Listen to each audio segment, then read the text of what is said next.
আচ্ছা, তাহলে আজকে আমরা নগদ প্রবাহ বিবরণীর ফরম্যাটটা শিখবো। নগদ প্রবাহ বিবরণীর ফরম্যাট শেখার আগে বলি, নগদ প্রবাহ বিবরণী প্রস্তুতের পদ্ধতি দুইটা, একটা প্রত্যক্ষ পদ্ধতি, একটা পরোক্ষ পদ্ধতি। আগে পরোক্ষ পদ্ধতিটা বুঝি। পরোক্ষ পদ্ধতি মূলত আয় বিবরণীর অ্যান্সারটা নিয়ে কাজ করে। আয় বিবরণীতে আমরা একটা অ্যান্সার পাই, নিট লাভ। এই নিট লাভকে সে নগদে রূপান্তর করে, তারপর সে অঙ্ক করে। আর প্রত্যক্ষ পদ্ধতি আয় বিবরণী থেকে অঙ্ক করে না। প্রত্যক্ষ পদ্ধতি আয় বিবরণী থেকে অঙ্ক করে না, প্রত্যক্ষ পদ্ধতি আয় বিবরণীর উপাদানগুলো নিয়ে নতুন করে নিট লাভ বের করে।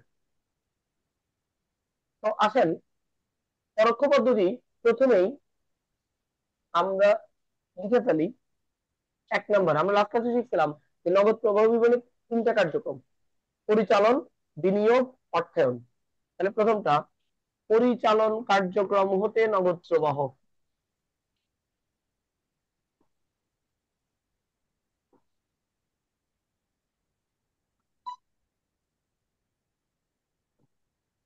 এখন আমরা পরিচালন কার্যক্রমে কাকে কাকে আনবো?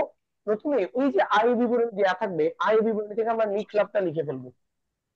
আর এমসিকিউ তে আমাদেরকে নিট আয় বা নিট লাভ বা নিট মুনাফা দিয়ে দিবে। তাহলে নিট আয় আমরা কোথায় পাবো? আয় বিবরণী থেকে পাবো। এইচএসসি সৃজনশীলের ক্ষেত্রে এটা আয় বিবরণী যদি দেয়া না থাকে প্রশ্নে, সমন্বয় দেয়া থাকবে, সমন্বয় থেকে আপনি নিট লাভটা দেখে দেখে লিখবেন। তাহলে নিট আয় ফার্স্ট কলামে বসবে, সরি, নিট আয় বসালাম। এটার সাথে কিছু উপাদান যোগ বিয়োগ হবে। এই উপাদানগুলোর মধ্যে প্রথমে আসবে অবচয়। অবচয় কেন আসবে স্যার?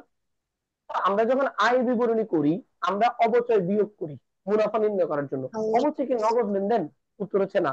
তাহলে অবচয় কি? অবচয় এক প্রকার অনগদ খরচ। তাহলে আপনি আয় বিবরণীতে নিট লাভ বের করার সময় অবচয় যে বিয়োগ করছেন ঠিক হয়নি, উচিত হয়নি। তাহলে এখন কি করবেন? আপনার এই বিয়োগটাকে এখন যোগ করে দিবেন। আবার বলতেছি, অবচয় আয় বিবরণীতে আমরা পরিচালন ব্যয় নামে বিয়োগ করছিলাম, কিন্তু অবচয় বাবদ কি আমরা আসলে কাউকে টাকা দিছি? উত্তর হচ্ছে না। আয় বিবরণীর নিয়ম অনুসারে এটা ঠিক আছে, অবচয় বাদ দিচ্ছি কারণ এটা খরচ। কিন্তু নগদ প্রবাহ নিট লাভটাকে নগদে রূপান্তর করতে হবে। কিন্তু অবচয় বাবদ আসলে কাউকে টাকা দিচ্ছেন? উত্তর হচ্ছে না, টাকাটা আপনার পকেটেই আছে। এই জন্য সঠিক নগদ নিট লাভ বের করার জন্য আয় বিবরণীতে যে অনগদ খরচগুলা বিয়োগ করছিলাম এগুলো এখন যোগ করে দিব। যেমন অবচয়, আয় বিবরণীতে যেসব অনগদ আয় যোগ করছিলাম এগুলো এখন বিয়োগ করে দিব। এটা বুঝছি সবাই? দেখো না পুরাই কেটে কেটে আমি এটা বুঝছেন?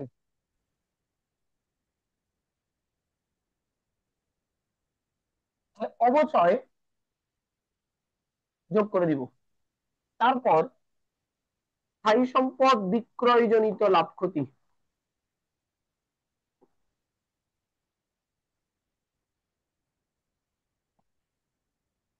স্থায়ী সম্পদ বিক্রয়জনিত ক্ষতি, এটা এক ধরনের অনগদ লেনদেন অবশ্য। এটা যোগ করব। কেন? স্যার স্থায়ী সম্পদ মূলত বিনিয়োগ কার্যক্রম। স্থায়ী সম্পদ মূলত বিনিয়োগ কার্যক্রম।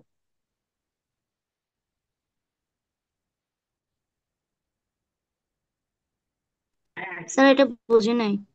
স্থায়ী সম্পদ বিক্রয়জনিত ক্ষতি এটা কেমনে যোগ? আমি জানি নেটওয়ার্কের একটু ইস্যু হচ্ছে, প্যারা নেওয়ার কোনো দরকার নাই, যেহেতু রেকর্ডেড ভার্সন পাবেন। চেষ্টা করেন যতটুকু সম্ভব করবে ফেলতে, পরে পুরোটাই আবার রেকর্ড দিব। ঠিক আছে? আসেন, স্থায়ী সম্পদ বিক্রয় জনিত ক্ষতি জিনিসটা কি? এটা হচ্ছে আমরা যদি সম্পদ বিক্রি করছি আমার একটা লস হয়েছে, এই লসটা কি আসলে নগদ? উত্তর হচ্ছে না, এটা অনগদ। কারণ লস তো আসলে আপনি নগদ টাকার আদান প্রদান হয় না। তো প্রথমত এটা কি অনগদ হিসেবে আমি যোগ করছি? না, ব্যাপারটা এটা না। স্থায়ী সম্পদ মূলত বিনিয়োগ কার্যক্রমের অংশ। তার অংশ। বিনিয়োগ কার্যক্রমের বিনিয়োগ অংশ। কার্যক্রম। আপনি যখন আয় বিবরণী করছেন তখন আপনি স্থায়ী সম্পদ বিক্রয় জনিত লাভ ক্ষতির যোগ বিয়োগ করছেন না? জি। করছেন তো। তো আয় বিবরণী থেকে আপনি যে অ্যান্সার পাইছেন তার নাম কি? নিটাই। নিট, এটা কোন কার্যক্রম? পরিচালন পরিচালন কার্যক্রম। আমরা কি বলতে পারি না পরিচালনের ভিতরে বিনিয়োগের উপাদান ঢুকে গেছে? জি। জি স্যার। এখন আমরা পরিচালন থেকে বিনিয়োগের উপাদানটা বাদ দিয়ে দিব। কেমনে বাদ দিব? আগে যেটা বিয়োগ করছেন এখন এটা যোগ করবেন। আগে স্যার মানে কোথায়? মানে আয় বিবরণী করার সময়, আয় বিবরণীতে নিট লাভ বের করার সময় আপনি ক্ষতিকে বিয়োগ করছিলেন, এই জন্য এখন আপনি যোগ করবেন। আগে বিয়োগ এখন যোগ, এটা বাদ হয়ে যাবে। আগে স্থায়ী সম্পদ বিক্রয় জনিত লাভ আপনি যোগ করছিলেন নিট লাভ বের করার সময়, এখন আপনি বিয়োগ করে দিবেন হচ্ছে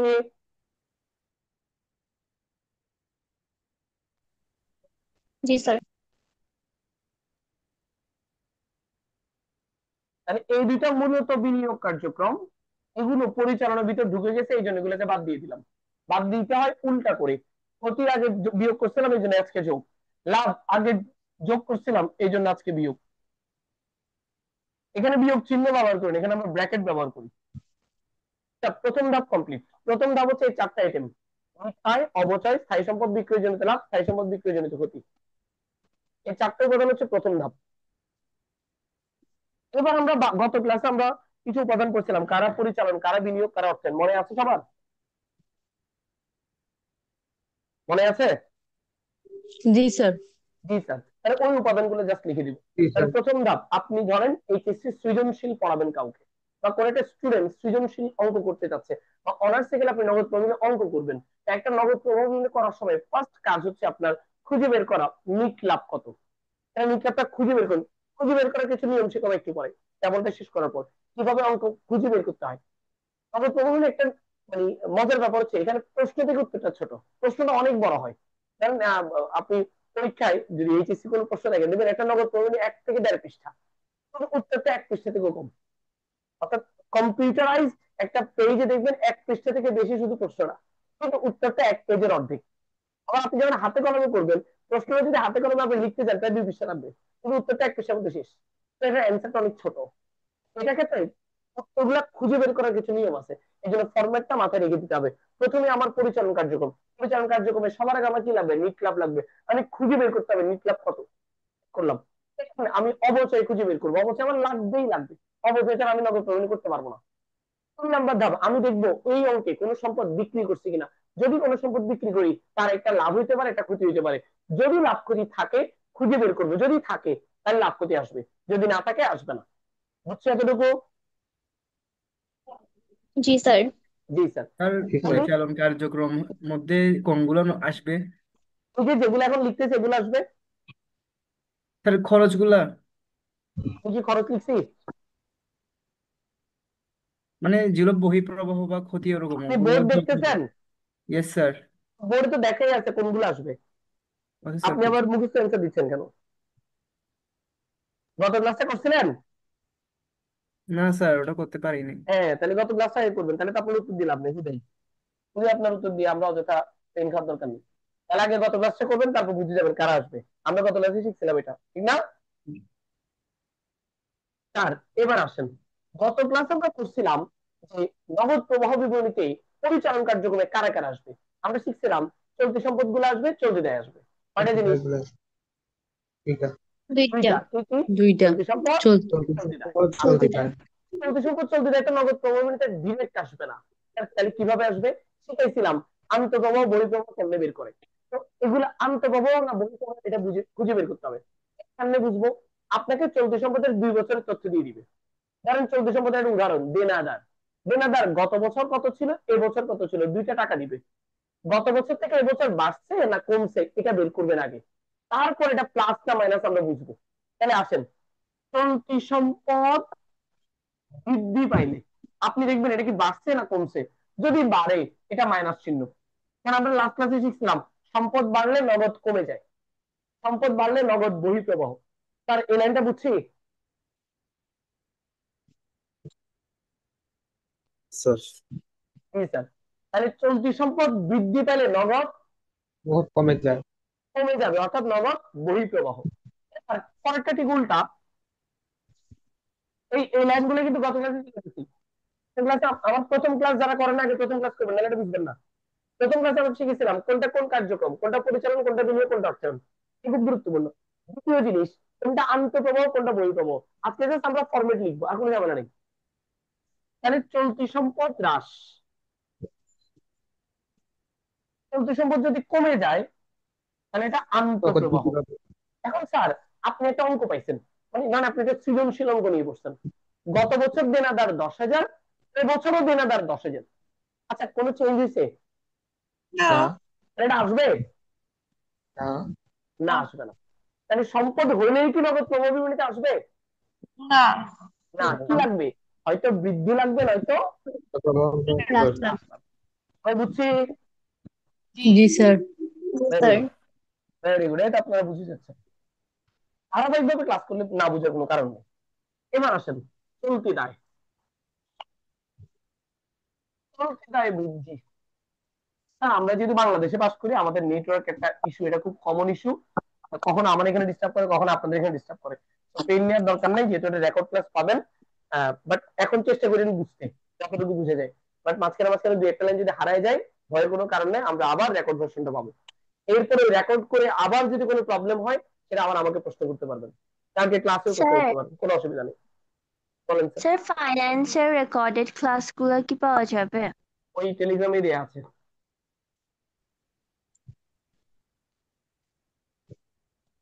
স্যার, তাহলে চলতি দায় বৃদ্ধি, চলতি দায় হ্রাস। আচ্ছা আচ্ছা, চলতি দায় বৃদ্ধি। আমরা লাস্ট ক্লাসে পড়ছিলাম দায় বাড়লে আন্ত না বহি? আন্ত আন্তঃপ্রবাহ। এই জন্য প্লাস, আন্তঃপ্রবাহ গুলা প্লাস আর বহিঃপ্রবাহ গুলা মাইনাস। এখানে মাইনাস চিহ্ন ইউজ করি না, ব্র্যাকেট ইউজ করি। পারবো? জি স্যার। আচ্ছা, তাহলে আমরা কি ফিউচার জুনিয়রদেরকে পড়াতে পারবো সৃজনশীল? জি স্যার। জি স্যার। তাহলে ইনশাআল্লাহ। এবার মুখস্থ বলেন তো, মুখস্থ বলেন দেখি। প্রথম ধাপ কোন কার্যক্রম? পরিচালন কার্যক্রম। পরিচালনা কার্যক্রম। Very good. প্রথমে কি আসবে? নিটাই। তারপরে কি আসবে? অপচয়। যোগ না বিয়োগ? যোগ। যোগ। অবশ্যই কি হবে? যোগ হবে। আল্লাহ, খরচ কেন যোগ হচ্ছে? এটা তো বিয়োগ হওয়ার কথা। উত্তর, এটা আয় বিবরণীতে বিয়োগ হচ্ছিল, এই জন্য এখন যোগ। হিসাব বের করার সময় অনগদ খরচ আমরা আগে বিয়োগ করছিলাম, ঠিক হয়নি। এই জন্য এখন উল্টা করে দিতেছি, আগে যা বিয়োগ এখন তা যোগ, আগে যা যোগ করছি এখন তা বিয়োগ। কারা? অনগদ আয় ব্যয়গুলা। বুঝছি? আচ্ছা, এরপরে জানি কি আসবে? স্থায়ী সম্পদ বিক্রয়জনিত ক্ষতি। ক্ষতি। স্থায়ী সম্পদ বিক্রয়জনিত ক্ষতি। যোগ না বিয়োগ? যোগ। যোগ। আই স্থায়ী সম্পদ বিক্রয়জনিত ক্ষতি যোগ। আচ্ছা, এরপরে কি আসবে? স্থায়ী সম্পদ বিক্রয়জনিত লাভ। লাভ। লাভটা যোগ না বিয়োগ? বিয়োগ। বিয়োগ। এরপরে কি আসবে? চলতি সম্পদ চলতি বৃদ্ধি। চলতি সম্পদ বাড়লে নগদ হ্রাস। কমে। মাইনাস। চলতি সম্পদ হ্রাস পাইলে নগদ আন্তঃপ্রবাহ। আন্তঃপ্রবাহ। আমি কয়েকটা চলতি সম্পদের নাম বলে দিচ্ছি, কারা আসে পরীক্ষায়। পরীক্ষায় দেনাদার থাকে, প্রাপ্য বিল থাকে, মজুদ পণ্য থাকে, অগ্রিম খরচ থাকে, বকেয়ায় মাঝে মাঝে থাকে। এই পাঁচটাই থাকে, আর গুলো থাকে না। আর মনে রাখবেন, নগদ প্রবাহ বিবৃতি আসে না। আসে না, নগদ প্রবাহ বিবরণীতে নগদ আসে না। মনে থাকবে? জি। জি স্যার। জি। আচ্ছা, তারপরে এবার আসেন। আরে ভাই, আগে ফরম্যাট বলছেন, তারপর প্রশ্ন করিয়েন। আপনি এখন কলগজ্জার দিক নিয়ে পড়ে আছেন, আমরা কলগজ্জার জন্য পড়ে নিত। কলগজ্জার তো স্থায়ী সম্পদ না দিয়ে প্রশ্ন করছেন আমাকে। প্রশ্নগুলোর দিকে আসবে ধাপে ধাপে, একটু ওয়েট করেন। তাহলে এতক্ষণ যেগুলো যোগ বিয়োগ করলাম, এগুলাকে এবার অ্যান্সারটা বাইরে পাঠাই দিই। অ্যান্সারটা বাইরে পাঠাইলাম। এখন এই অ্যান্সারটা পজিটিভ হতে পারে, নেগেটিভ হতে পারে। পজিটিভ হতে পারে, নেগেটিভ হতে পারে। তার এই অ্যান্সারটার কোনো নাম নাই, এই অ্যান্সারটার কোনো নাম নাই। নাম নাই। দেখেন তো, সেকেন্ড কলামে আগে থেকে একটা অ্যান্সার ছিল না? নাম কি? আগে থেকে একটা নাম ছিল, এটার নাম কি? নিটাই। নিটাই। তাহলে নিটাইয়ের সাথে এই অ্যাটেম্পটা যোগ বা বিয়োগ হবে। বুঝছি? জি স্যার। পজিটিভ হলে যোগ, নেগেটিভ হলে বিয়োগ। বিয়োগ। গুড। আচ্ছা, তো যোগ বিয়োগ করে আমরা একটা অ্যান্সার পাবো।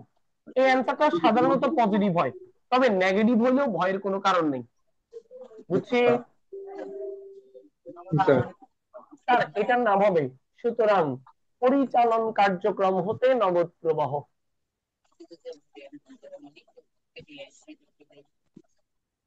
এখন আপনি যদি পজিটিভ অ্যান্সার পান, এটা নগদ আন্তঃপ্রবাহ।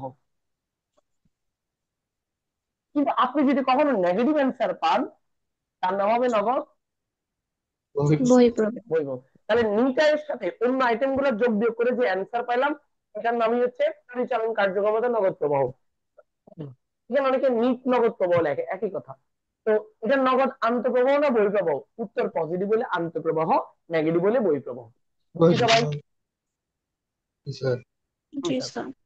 এবার আসেন স্যার, আমার 1 নম্বর ধাপের অ্যান্সার কমপ্লিট। এই সবচেয়ে বড় হচ্ছে 1 নম্বর ধাপটা, পরিচালন কার্যক্রম। বাকি কার্যক্রমটা ছোট ছোট সহজ। 2 নম্বর, স্যার 1 নম্বরের সাথে 2 নম্বরের কোনো সম্পর্ক নাই নাই, নাই 2 নম্বরের সাথে 3 নম্বরের কোনো সম্পর্ক নাই নাই তিনটা আলাদা আলাদা। অর্থাৎ 1-এর উত্তরের সাথে 2-এর সম্পর্ক নেই, 2-এর উত্তরের সাথে 3-এর সম্পর্ক নেই। আমরা কয়টা উত্তর বের করবো টোটাল? তিনটা। এই জিনিসটা খেয়াল করে, এখানে অনেকে ভুল করে। অনেকে 2 নম্বরের উত্তরের সাথে আবার 1 নম্বরের উত্তর যোগ করে 2 নম্বরের অ্যান্সার বের করে।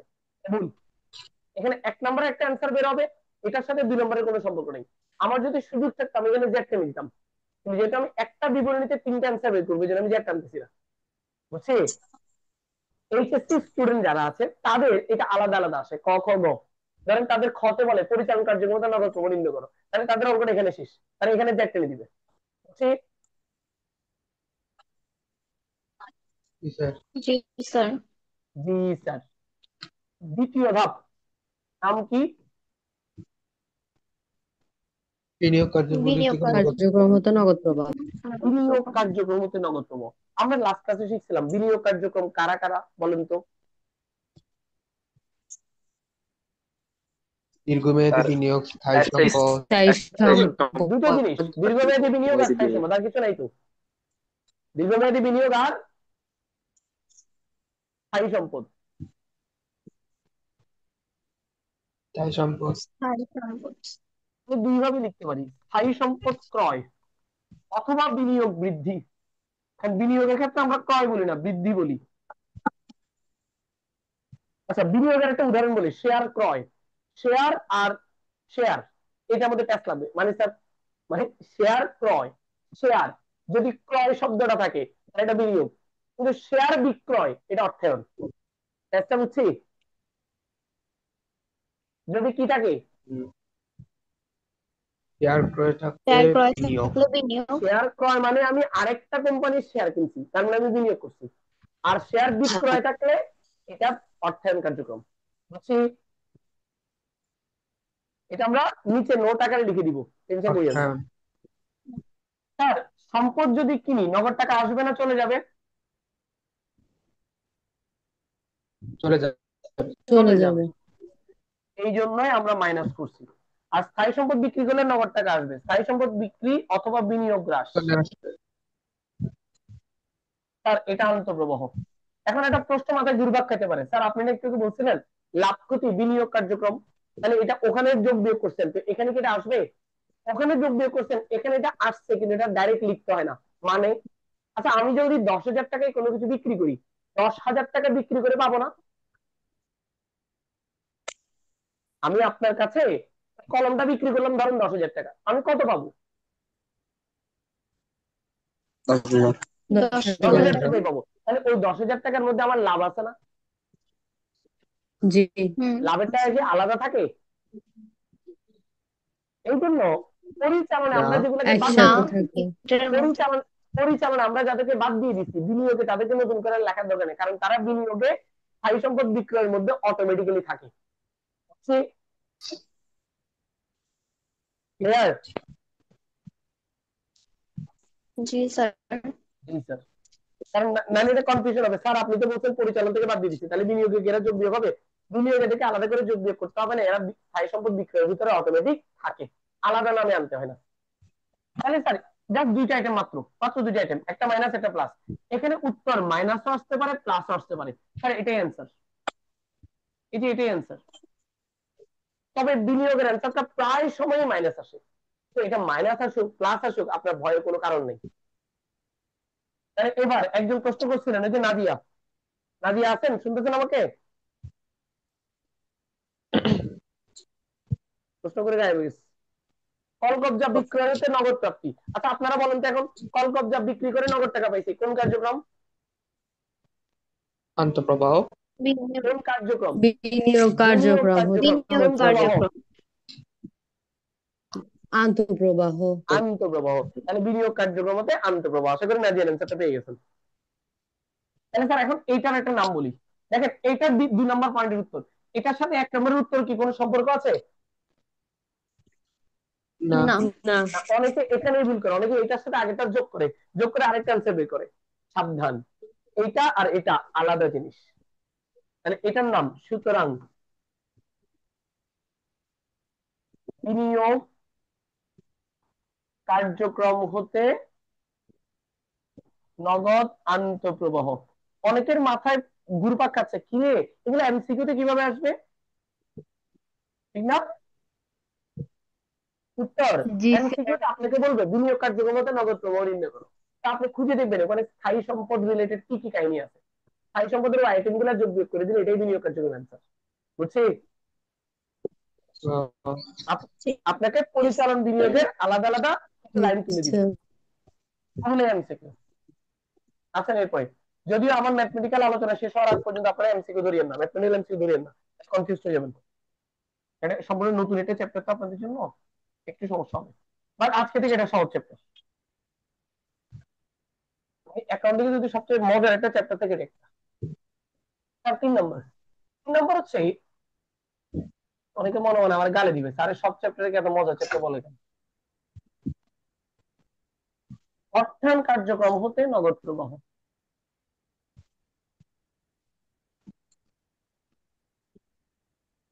স্যার বলেন তো অর্থায়ন কারা কারা?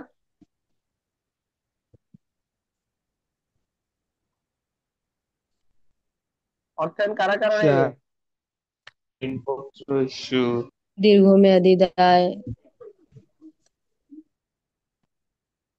লভ্যাংশ, তাহলে লভ্যাংশ দীর্ঘমেয়াদী দায় প্রদান, বাড়লে আন্তঃপ্রবাহ,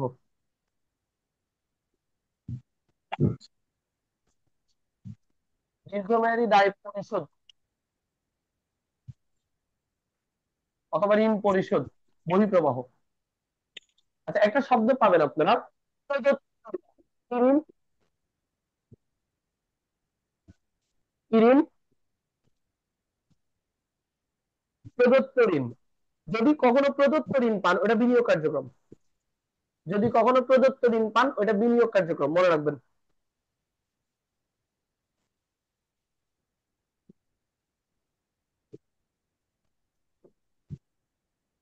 আমরা আছি না গেছি? আছে আছে স্যার। আচ্ছা, এরপরে আসলে শেয়ার মূলধন বৃদ্ধি, আর অল্প একটু আছে, এটা দিলেই শেষ। আরেকটা হচ্ছে শেয়ার অধিকার বৃদ্ধি।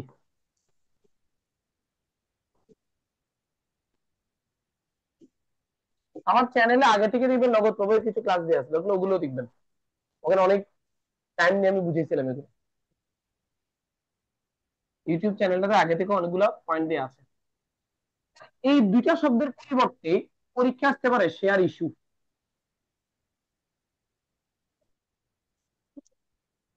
অর্থাৎ শেয়ার ইস্যু যে কথা, শেয়ার মূলধন এবং অধিকার একত্রে একই কথা, কারণ শেয়ার ইস্যু মানে শেয়ার বিক্রয়, বিক্রয় মূল্যের মধ্যেই মূলধন এবং অধিকার একসাথে থাকে। লাস্ট হচ্ছে লভ্যাংশ প্রদান। আমরা আজকে লভ্যাংশের আলাপ শিখছিলাম অ্যাকাউন্টিং এ। লভ্যাংশ বিপরীত মালিকানা সত্ত্ব। তাহলে লভ্যাংশ প্রদান করলে আমার নগদ টাকা কমে যাবে। 1 2 3 4 5 এই 5টা আইটেম যোগ বিয়োগ করে উত্তরটা বাইরে পাঠাইছি।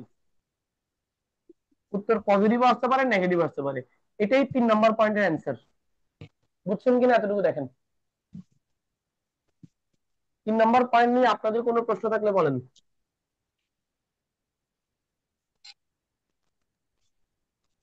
তাহলে কয়টা অ্যান্সার পাইলাম টোটাল? 3টা। 3টা।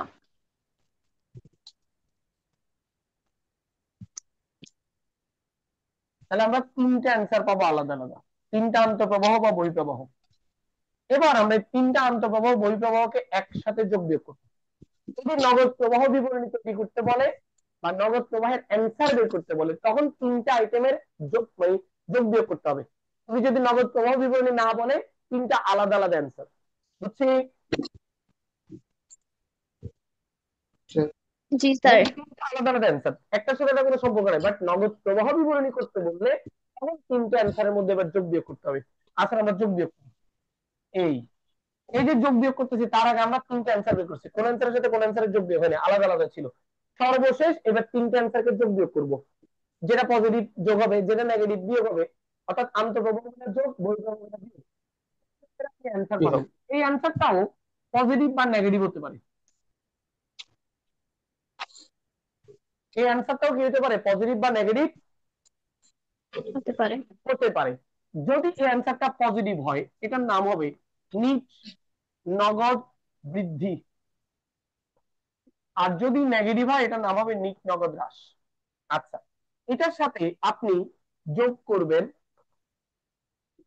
প্রারম্ভিক নগদ। প্রারম্ভিক নগদ মানে গত বছরের নগদ। প্রারম্ভিক নগদ মানে গত বছরের নগদ। গত বছরের গত নগদ। বছরের গত নগদ। বছরের নগদ। যে অ্যান্সারটা আসবে এটার নাম সমাপনী নগদ। প্রারম্ভিক নগদ, সমাপনী নগদ আজীবন পজিটিভ, আর নগদ কখনো নেগেটিভ হয় না। অ্যান্সার হচ্ছে সমাপনী নগদ। সমাপনী নগদ মানেই চলতি বছরের নগদ টাকা।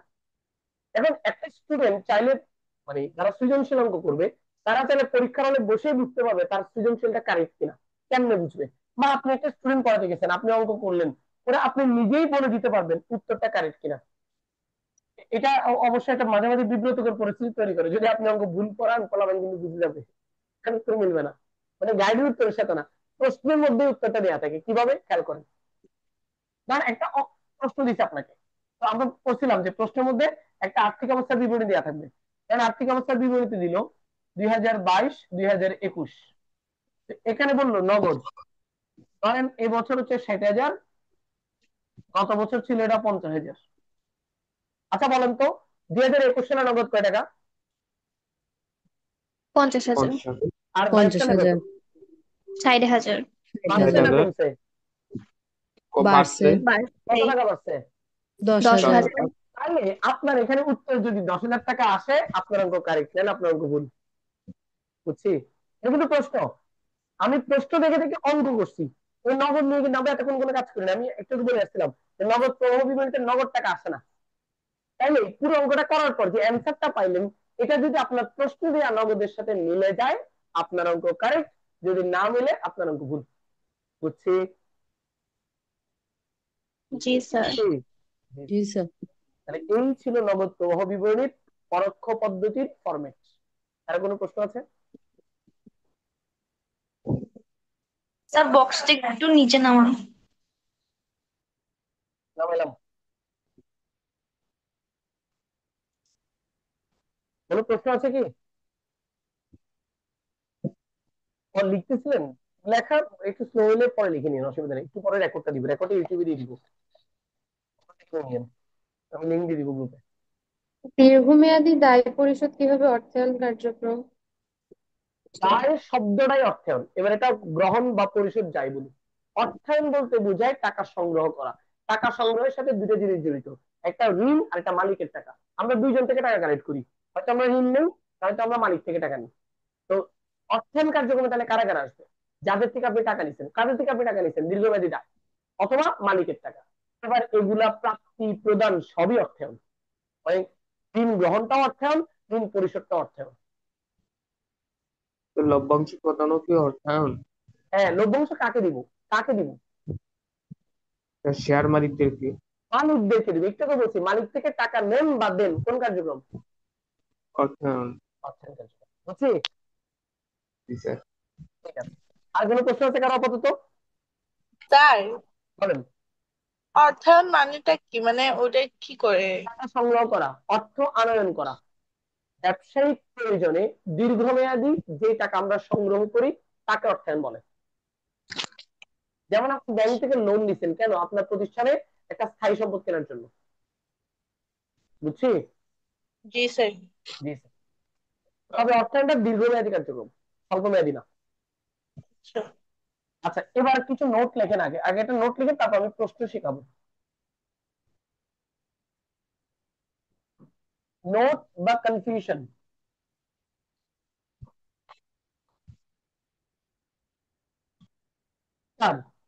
শেয়ার অথবা বন্ড অথবা ঋণপত্র যদি ক্রয় বলে, তাহলে বুঝবেন এটা বিনিয়োগ। এটা কোন কার্যক্রম? বিনিয়োগ কার্যক্রম। এরপরে যদি এভাবে লিখে দিবে শব্দটা অন্য কোম্পানির শেয়ার বিক্রয়, তাহলে বুঝতে হবে যে শেয়ারটা আপনি আগে কিনছেন ওটা বিক্রি করতেছেন, যে শেয়ারটা আপনি আগে কিনছেন ওটা বিক্রি করতেছেন, এটাও বিনিয়োগ।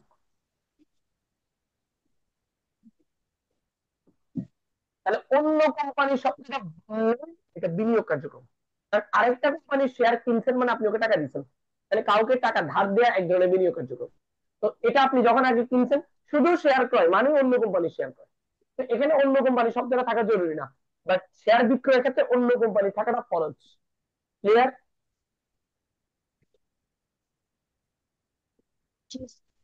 এবার আসেন শেয়ার বা বন্ড বা ঋণপত্র ইস্যু বা বিক্রয়, এখানে কিন্তু অন্য কোম্পানি বলা নেই, বলছে না, না মানে অন্য কোম্পানি কথাটা যদি না বলে জাস্ট শেয়ার বিক্রয়, বুঝতে হবে এটা আমাদের নর্মাল শেয়ার বিক্রয়, এটা এক ধরনের শেয়ার মূলধন, তাহলে এটা অর্থায়ন কার্যক্রম। এই জিনিসটার মধ্যে স্যার একটু প্যাচ লাগে। তাহলে অন্য কোম্পানি বললেই বিনিয়োগ, পারবেন? জি স্যার। জি স্যার। ঋণপত্র ক্রয় মানে কাউকে ঋণ দেওয়া, এই জন্য এখানে আরেকটা ঋণ দিতে পারে প্রদত্ত ঋণ, প্রদত্ত ঋণ বিনিয়োগ কার্যক্রমের অংশ।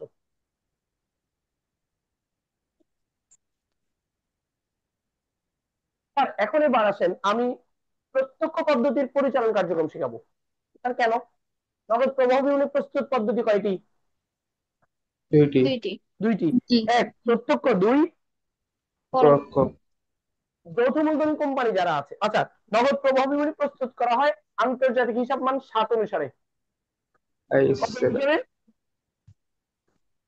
7 অনুসারে। আন্তর্জাতিক হিসাব মান 7।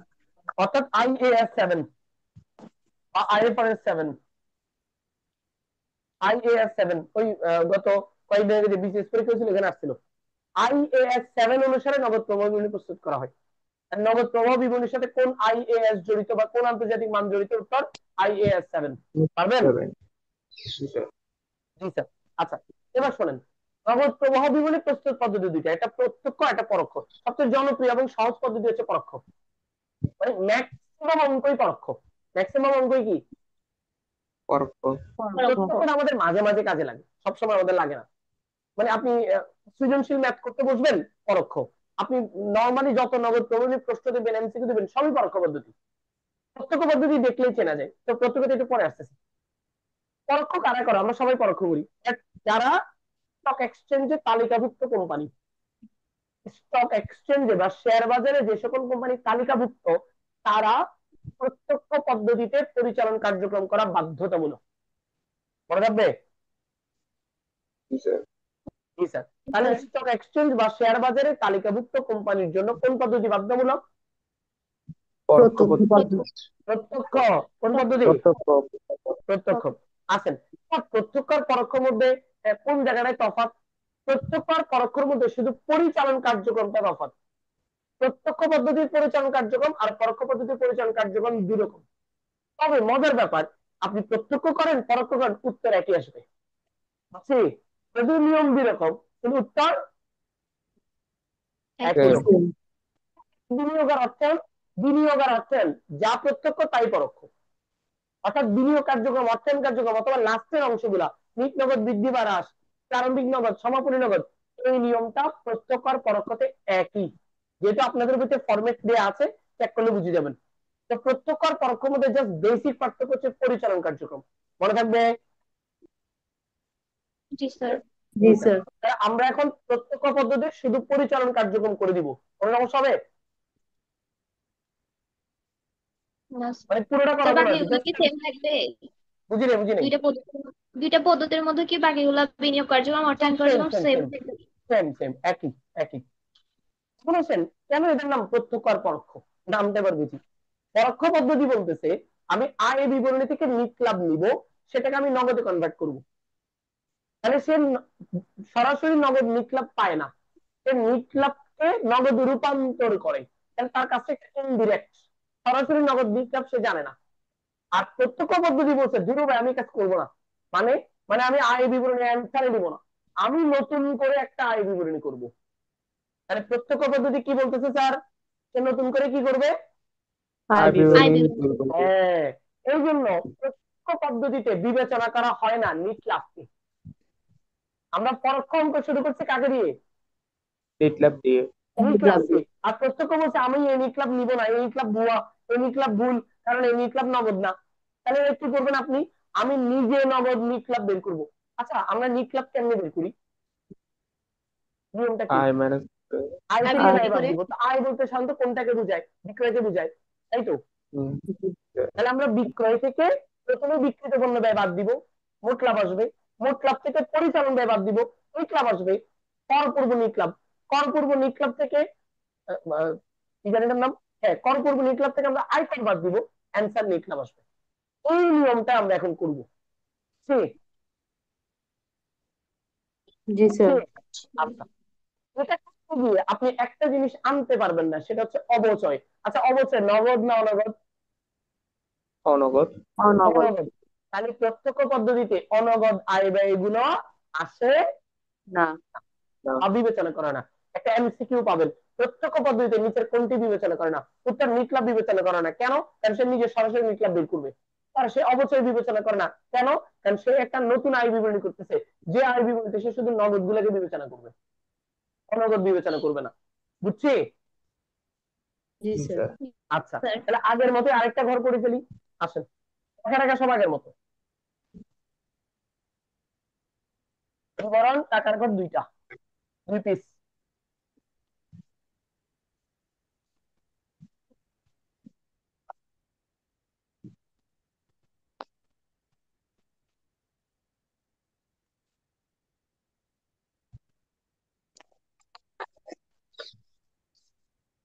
তাহলে বিবরণ টাকার ঘর 2 পিস, উপরে লেখা টাকা গুলো সব আগের মতো স্যার। এবিসি লিমিটেড নগদ প্রবাহ বিবরণী প্রত্যক্ষ পদ্ধতি।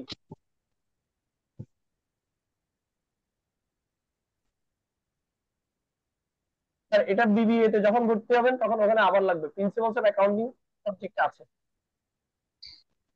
যদি ওখানে ইংরেজিতে থাকবে আর কি। 2024 সালের 31শে ডিসেম্বর তারিখে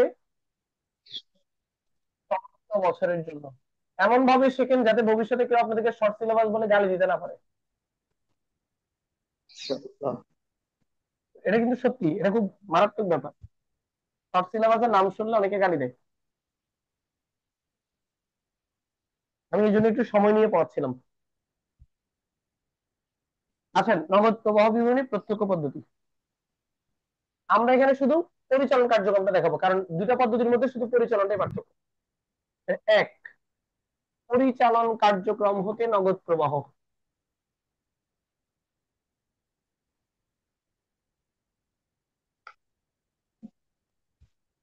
দশটা মিনিট মনোযোগ দেন, ইনশাল্লাহ নগদ প্রবাহ বিবরণী শেষ হয়ে যাবে। প্রথমেই আমরা বলছি আমরা এখানে আয় থেকে ব্যয় বাদ দিয়ে আবার নতুন করে মুনাফা নির্ণয়। আয়টার নাম কি স্যার? বিক্রয় না? হ্যাঁ। এই পরিচালন কার্যক্রমের মধ্যে মোট 5টা পয়েন্ট আছে। কয়টা পয়েন্ট? 5টা। একটা আয় রিলেটেড, 4টা ব্যয় রিলেটেড। আচ্ছা, আয় আন্তঃপ্রবাহ না বহিঃপ্রবাহ? আন্তঃপ্রবাহ। আন্তঃপ্রবাহ। একজন একটা প্রশ্ন করছিল শুরুর দিকে, আমি ওই প্রশ্নটা অ্যাভয়েড করে গেছি ইচ্ছে করে, কারণ ও তখন এটা বুঝবে না। পরিচালন কার্যক্রম কারা? চলতি সম্পদ চলতে যায়, আপনারা পড়ছেন। এর বাইরেও সকল মুনাফা জাতীয় আয় ব্যয় পরিচালন কার্যক্রম। মনে থাকবে? জি। সকল মুনাফা জাতীয় আয় ব্যয় কোন কার্যক্রম? পরিচালন কার্যক্রম। পরিচালন কার্যক্রম। আচ্ছা, এখানে স্যার টোটাল 5টা পয়েন্ট। প্রথম পয়েন্ট বিক্রয় নিয়ে, পরের পয়েন্ট বিক্রিত পণ্যের ব্যয় নিয়ে, পরের পয়েন্ট পরিচালন ব্যয় নিয়ে, পরের পয়েন্ট সুদ নিয়ে, পরের পয়েন্ট আয়কর নিয়ে। মোট কয়টা? 5টা। 5টা। আসেন আমি একটু রোমান চিহ্ন দিয়ে লিখি। প্রথম পয়েন্টের নাম হচ্ছে প্রাপ্য হিসাব বা দেনাদারের নিকট থেকে নগদ প্রাপ্তি। আমি বের করতে চাচ্ছি দেনাদারের নিকট থেকে আমরা কত টাকা নগদ পাইছি। আসলে এটা বিক্রয়ের কাহিনী, যদিও নামটা দেনাদারের নিকট থেকে নগদ প্রাপ্তি, এটা মূলত বিক্রয়ের আলাপ। তার প্রথমে আপনি আয় বিবরণী থেকে দেখে দেখে বিক্রয়টা লিখে ফেলবেন। এই বিক্রয় কোথায় পাবেন বললাম? আয় বিবরণীতে। আচ্ছা, আয় আমাদের জন্য আন্ত না বহি? আন্ত। এই জন্য পজিটিভ, এই জন্য পজিটিভ। তারপরে বিক্রয়ের সাথে কার কার সম্পর্ক? দুটো জিনিসের সম্পর্ক, একটা দেনাদার আর একটা প্রাপ্য বিল। একটা দেনাদার আর এটাকে প্রাপ্য বিল। হ্যাঁ, তাহলে প্রাপ্য আমাদের বিল। ওই যে আগের নিয়ম, চলতি সম্পদ আমরা বলছিলাম চলতি সম্পদ বাড়লে বহিঃপ্রবাহ, চলতি সম্পদ কমলে আন্তঃপ্রবাহ, ওই জিনিসটা আসবে। অর্থাৎ পরিচালন কার্যক্রমে জাস্ট একটা ওয়ার্ড বাড়তে আসে, বাকি আগের গুলাই প্রত্যক্ষ পদ্ধতিতে। বিক্রয় লিখছি, এটার সাথে কি আসবে? দেনাদারের আলাপ। তো দেনাদার কি? চলতি সম্পদ। তো চলতি সম্পদের নিয়ম আমরা কিভাবে শিখছিলাম? চলতি সম্পদ বাড়লে বহিঃপ্রবাহ, চলতি সম্পদ কমলে আন্তঃপ্রবাহ। এখানে কোন চলতি সম্পদ আসবে? শুধু দুইটা, দেনাদার আর প্রাপ্য বিল। সে জি স্যার। Yes, sir. এটার যোগ বিয়োগের নিয়ম আগের মতোই। তাহলে বিক্রয়, আয়, আন্তঃপ্রবাহ। এবার আসুন দেনাদার অথবা প্রাপ্য নোট, এটা চলতি সম্পদ। চলতি সম্পদ যদি বৃদ্ধি পায় তার বহিঃপ্রবাহ অর্থাৎ মাইনাস, আর যদি চলতি সম্পদ হ্রাস পায় আন্তঃপ্রবাহ।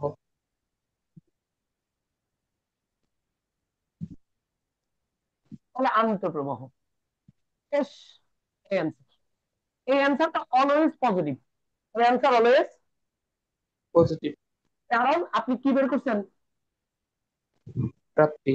প্রাপ্তি। এর প্রথম অ্যান্সার কমপ্লিট। স্যার প্রত্যক্ষ থেকে এমসিকিউ কিভাবে আসবে, আপনি কেমনে বুঝবেন এটা প্রত্যক্ষ পদ্ধতি? আপনাকে এমসিকিউ তে বলবে দেনাদারের নিকট থেকে নগদ প্রাপ্তির পরিমাণ কত, তাহলে বুঝবেন এটা প্রত্যক্ষ পদ্ধতির অঙ্ক। বুঝছি? জি স্যার। হুম। Yes, হুম, sir. স্যার। কারণ এটা মাথায় ঘুরতেছে অনেকের যে প্রত্যক্ষ পদ্ধতি আমরা বুঝবো কেমনে। আপনি অঙ্কের মানে প্রশ্ন দেখলে বুঝে যাবেন এটা প্রত্যক্ষ না পরোক্ষ। দেনাদারের নিকট থেকে প্রাপ্তি কথাটা বললে এটা প্রত্যক্ষ পদ্ধতি।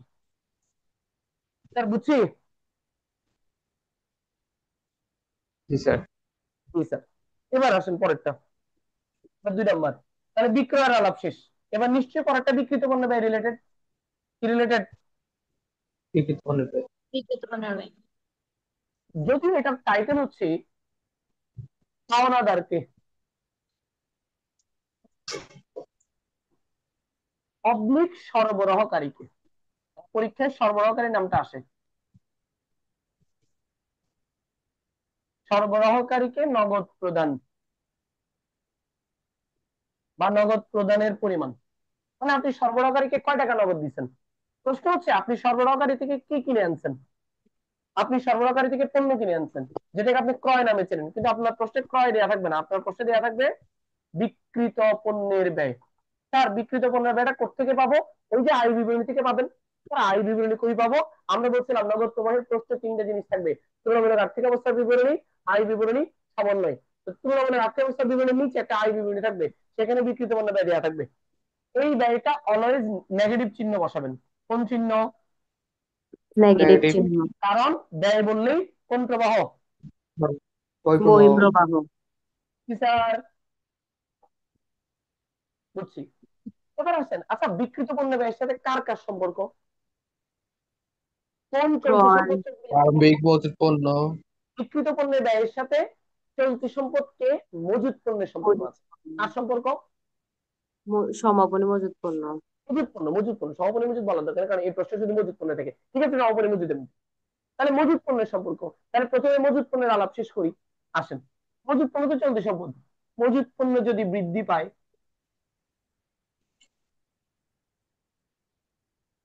নেগেটিভ, মজুত পণ্য যদি হ্রাস পায় পজিটিভ।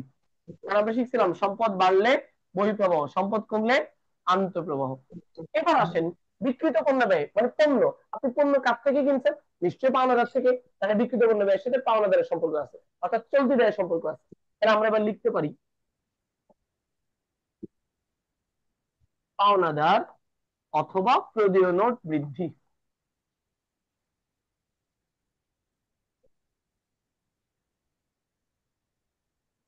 আন্তঃপ্রবাহ। এরপরে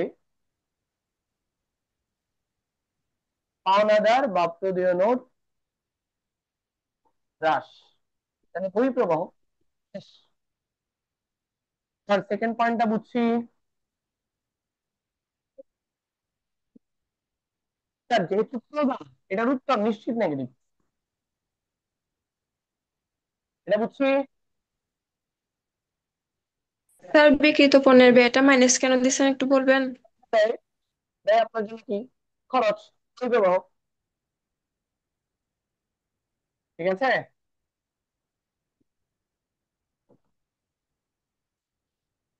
এবার আসবে আপনি আয় থেকে ব্যয় বাদ দিচ্ছেন, মানে বিক্রয় থেকে বিক্রিত ব্যয় বাদ দিচ্ছেন, মোট লাভ আসছে নিশ্চয়ই নাকি?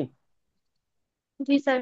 যদি আমরা এখানে বিয়োগটা দেখাই নাই, মানে বিয়োগ করতে হচ্ছে না, পরে লাস্ট থেকে একসাথে বিয়োগ হবে। আমরা বলতেছি কি ফরম্যাটটা যদি মনে থাকে, তাহলে বিক্রয় লিখছি, বিক্রয় থেকে বিক্রিত ব্যয় বাদ যাবে, তাহলে মোট লাভ। মোট লাভ থেকে এখন পরিচালন ব্যয় বাদ দিবেন না? জি জি স্যার। নাম্বার পয়েন্টটা হচ্ছে পরিচালন ব্যয় নিয়ে আলাপ। পরিচালন খরচের জন্য নগদ প্রদান।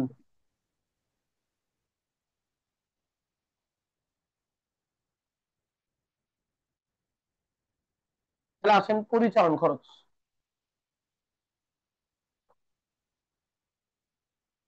পরিচালন ব্যয়, তবে অবচয় ছাড়া বাকিটা। পরিচালনার মধ্যে কে থাকতে পারবে না? ধরেন অবচয় থাকতে পারে। পরিচালন খরচ অবশ্যই। 20,000 টাকা, তার মধ্যে অবচয় আছে 5,000, তাহলে অবচয় 5,000 বাদ দেন, 20,000 থেকে 5,000 বাদ দিলে 15,000, এখানে 15,000 টাকাটা আসবে। বুঝছি? জি স্যার। অবচয়টা আসতে পারবে না, তার যদি অবচয় থাকে অবচয় বাদ দিয়ে বাকি টাকা লিখবেন, এবং ওই অবচয়টা এখানে দেখানো যাবে না, এটা আপনি ব্র্যাকেটে বিয়োগ করে দেখাইতে পারেন। পরিচালন ব্যয়ের সাথে দুইটা সম্পদ ব্যয় জড়িত। কয়টা? দুইটা। দুইটা। একটা অগ্রিম খরচ, একটা বকেয়া খরচ। একটা অগ্রিম, একটা বকেয়া। অগ্রিম। বকেয়া। অগ্রিম। ওকে, তাহলে আমরা লিখতে পারি অগ্রিম খরচ বৃদ্ধি, আরেকটা অগ্রিম খরচ হ্রাস। অগ্রিম খরচ আমাদের জন্য চলতি সম্পদ, চলতি সম্পদ বাড়লে বহিঃপ্রবাহ, আর চলতি সম্পদ কমলে আন্তঃপ্রবাহ। এবার আমরা বলতে পারি বকেয়া খরচ বৃদ্ধি, তাহলে এটা আমাদের জন্য আন্তঃপ্রবাহ।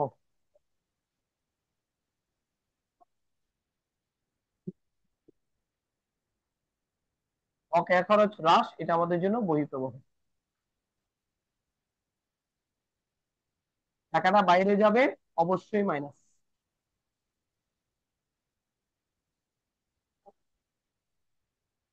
তার কয়টা পয়েন্ট গেল?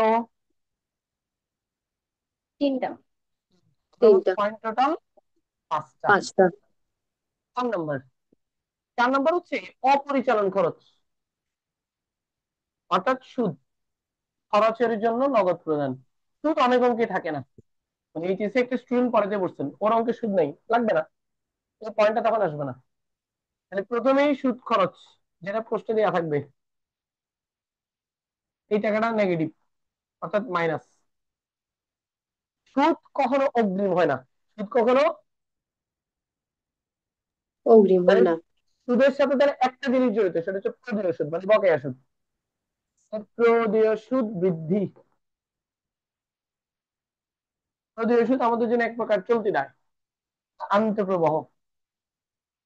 আর প্রদেয় সুদ হ্রাস, এটা বহিঃপ্রবাহ।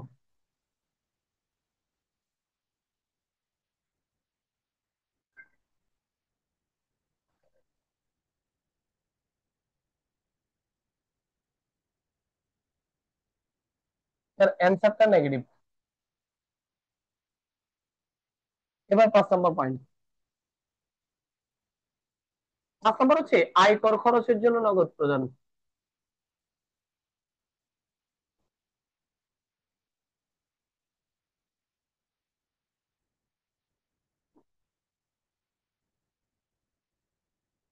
আয়কর খরচ ট্যাক্স আর কি, তাহলে আয়কর খরচ এটা আমাদের জন্য বহিঃপ্রবাহ। তার আয়করও কখনো অগ্রিম হয় না, আমাদের যে আয়কর সেটা অলওয়েজ বকেয়া হতে পারে কিন্তু অগ্রিম হতে পারে না। তো আয়কর এখানে কি আসবে? প্রদেয়টা।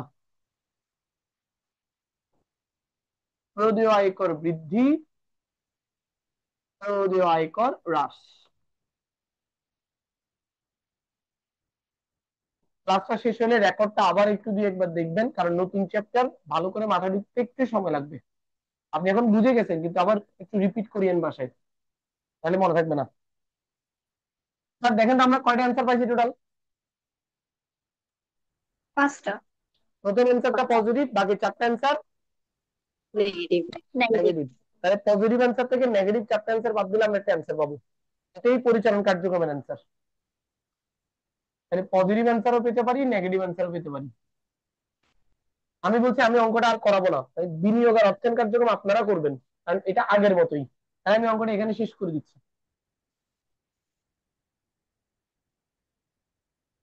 তাহলে এই অ্যান্সারটার নাম কি হবে? আমরা এতক্ষণ একটা পয়েন্ট করছি, এই অ্যান্সারটার নাম হবে সুতরাং,